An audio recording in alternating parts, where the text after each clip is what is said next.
Hello everyone, welcome to Monamis Vlogs and Recipes. আজি এটা আপোনালোকক নতুন ৰেচিপি বনাই দেখুৱাম যেহেতু এতিয়া আমৰ দিন পকা আম সবৰে ঘৰতে আছে নহয় পকা আমৰ পৰা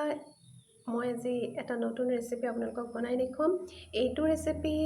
সকলোৱে ভাল পায় সৰু ল'ৰা-ছোৱালীৰ পৰা ডাঙৰলৈকে এইটো ৰেচিপি বনাবলৈ একেবাৰে সহজ আৰু খাবলৈ বিৰাট টেষ্টি তেনেহলে দেৰি নকৰি ৰেচিপিটো চাওঁ বলক Mango milkshake বনাবৰ কাৰণে এয়া মই 3টা আম লৈছো এয়া ঘৰৰ আম আপোনালোকে ঘৰৰ যদি পকা আম নাথাকে তেনেহলে কিনা আম ইউজ কৰিব পাৰে এইটা আম মই ধুই লৈছো এতিয়া আমৰ বাকলিখিনি মই প্ৰথমতে গুছাই লম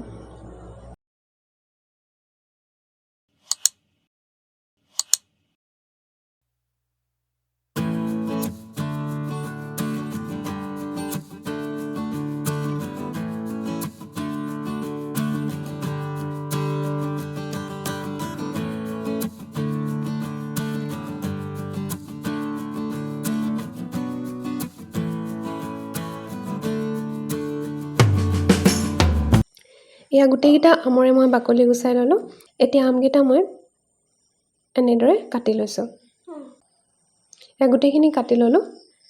এতিয়া আমখিনি মই এটা মিক্সিৰ জাৰত দি দিম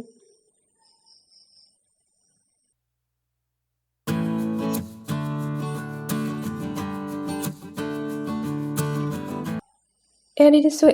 এগিলাস মই গাখীৰ এয়া গাখীৰ গৰম কৰি ঠাণ্ডা কৰি থোৱা গাখীৰ এগিলাস দি দিছো আৰু দি দিছো 2 চামুচ চেনি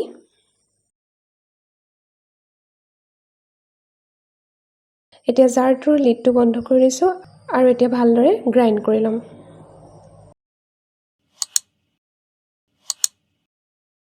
এয়া গ্ৰাইণ্ড কৰি ললো আৰু এটা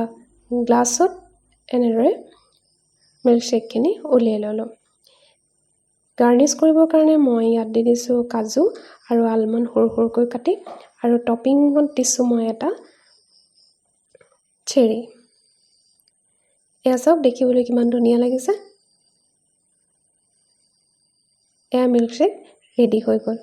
আজিৰ ম্যাঙ্গো মিল্কশেক ৰেচিপিটো আপোনালোকে চালে ৰেচিপিটো একেবাৰে সহজ নহয় নে ৰেচিপিটো যদি আপোনালোকৰ ভাল লাগিলে তেনেহলে লাইক কমেন্ট আৰু শেয়াৰ কৰিব